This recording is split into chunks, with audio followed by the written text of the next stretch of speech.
فذكر إنما أنت مذكر. الحمد لله رب العالمين وصلى الله وسلم وبارك على نبينا محمد وعلى آله وأصحابه أجمعين. اللهم علمنا ما ينفعنا وانفعنا بما علمتنا وزدنا علما إنك أنت العليم الحكيم واغفر لنا ولمشايخنا ولولاة أمرنا وللمسلمين والمسلمات أجمعين. رب اشرح لي صدري ويسر لي أمري واحلل عقدة من لساني يفقه قولي. أما بعد. Assalamu alaikum wa rahmatullahi wa barakatuh. Nous nous retrouvons pour cet épisode 13 de la biographie prophétique où nous étudierons incha'Allah ta'ala le voyage nocturne et l'ascension, Al-Isra wal-Mi'raj. La fin de la période mécoise de la mission prophétique fut caractérisée par de nombreux événements. Oscillant tantôt entre l'espoir, on pouvait observer un succès peu à peu grandissant, mais en parallèle, beaucoup de persécutions de façon continuelle. Toutefois, des lueurs d'espoir se montraient à l'horizon, et ils se matérialisèrent par l'événement extraordinaire que fut le voyage nocturne du prophète sallallahu alayhi wa sallam jusqu'à Jérusalem, suivi de son ascension à travers les cieux. Il existe plusieurs avis quant à la date exacte de cet événement, mais la date que nous retiendrons ici, wallahu a'lam, c'est que cet événement survint 1 an avant l'hégire.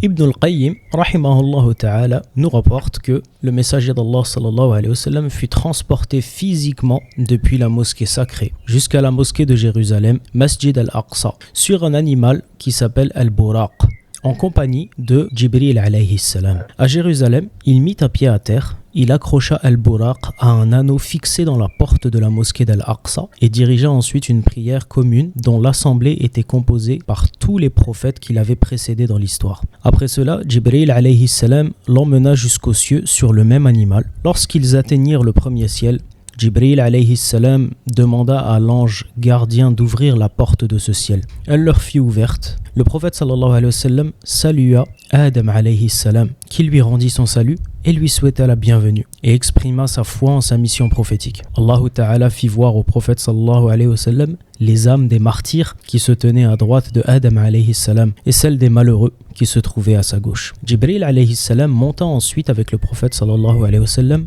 jusqu'au second ciel.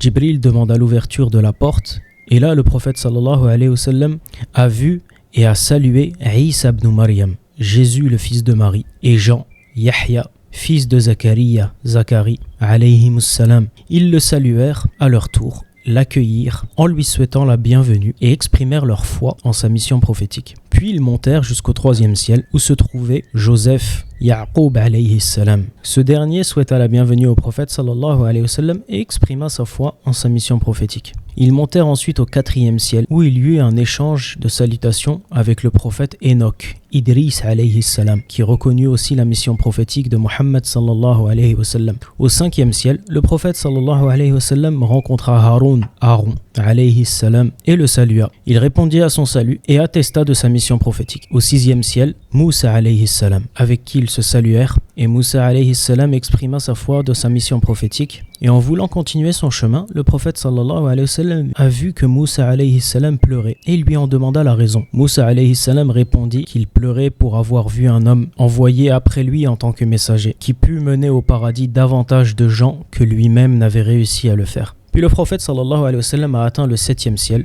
où il rencontra Abraham alayhi salam, qui le salua et reconnut sa mission prophétique. Ensuite, le prophète sallallahu alayhi wa sallam fut emmené au lotus de la limite, Sidrat al-Muntaha, et on lui fit voir la maison peuplée, Al-Bayt al-Ma'mour, qui ressemble à la Kaaba. 70 000 anges différents y viennent chaque jour pour effectuer des circumambulations. Il ressentit ensuite sallallahu alayhi wa sallam une émotion extrême car il eut la faveur sublime d'être transporté à proximité d'Allah Ta'ala et d'être ainsi témoin privilégié de sa gloire divine. Et là, Allah Ta'ala révéla à son serviteur ce qu'il voulut lui révéler et il lui prescrivit 50 prières quotidiennes. Le prophète sallallahu alayhi wa sallam, sur son chemin retour, il rencontra Moussa alayhi salam qui lui demanda « Quelle prescription ton Seigneur t'a-t-il ordonné et a-t-il ordonné à ta communauté ?» Le prophète sallallahu alayhi wa sallam répondit « Il m'a prescrit 50 prières. Retourne donc auprès de ton Seigneur et demande-lui un allègement car ta communauté ne pourra pas le supporter. » Le prophète sallallahu alayhi wa sallam se tourna alors vers Jibril comme pour lui demander conseil. Jibril lui dit « Oui, si tu le souhaites. »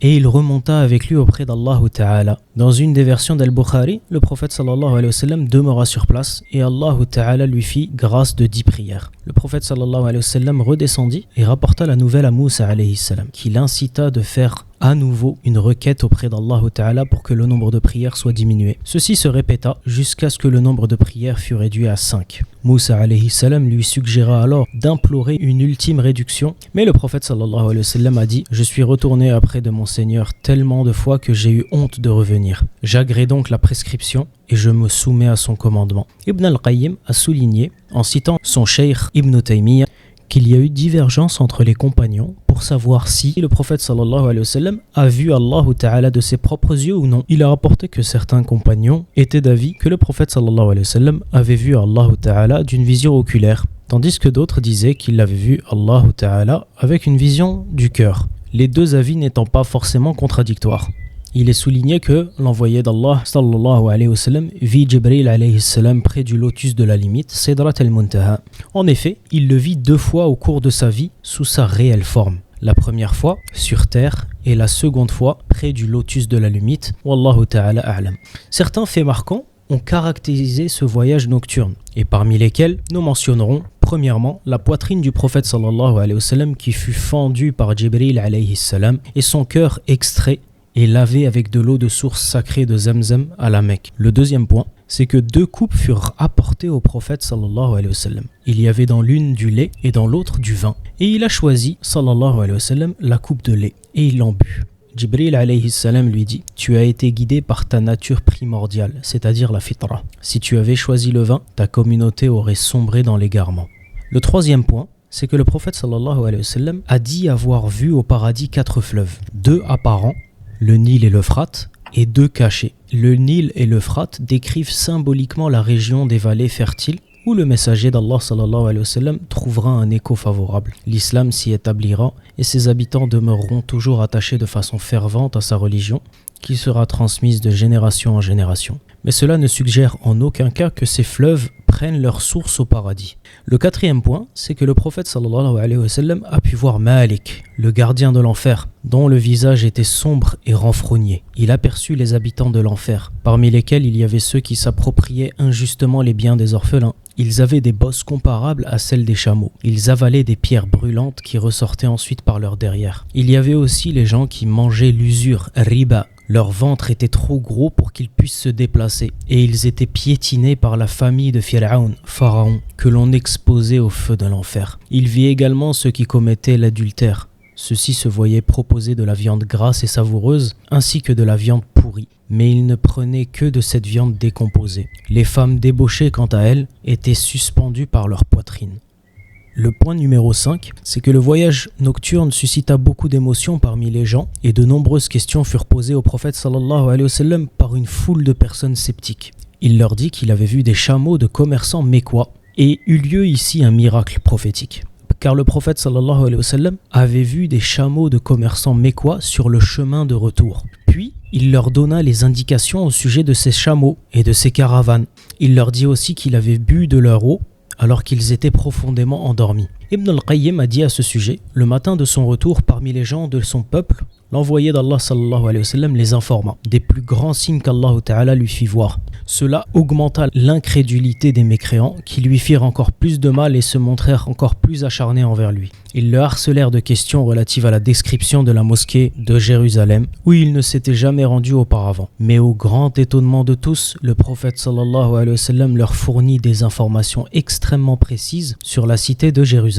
Il leur donna également toutes les indications concernant leur caravane, son heure d'arrivée et leur décrivit avec précision les chameaux qui ouvraient la marche de ces caravanes. Tout se passa comme il leur avait dit, mais cela ne fit qu'augmenter leur réticence et ils s'obstinèrent dans la négation. De l'autre côté, les musulmans sincères, quant à eux, n'étaient pas surpris par les détails relatifs de ce voyage nocturne. Allah Ta'ala, qui est suffisamment puissant pour avoir créé les cieux et la terre par un acte de sa volonté, est sans nul doute capable d'élever son messager au-delà des cieux afin de lui montrer ses signes, car sans cela, ceux-ci resteraient inaccessibles à l'être humain. Les mécréants allèrent trouver Abu Bakr as-Siddiq radiyallahu anhu pour lui rapporter des propos du prophète sallallahu alayhi wa sallam. Et celui-ci répondit immédiatement « Oui, j'atteste de sa véracité ». Ce fut à cette occasion qu'il reçut le surnom As-Siddiq, le véridique.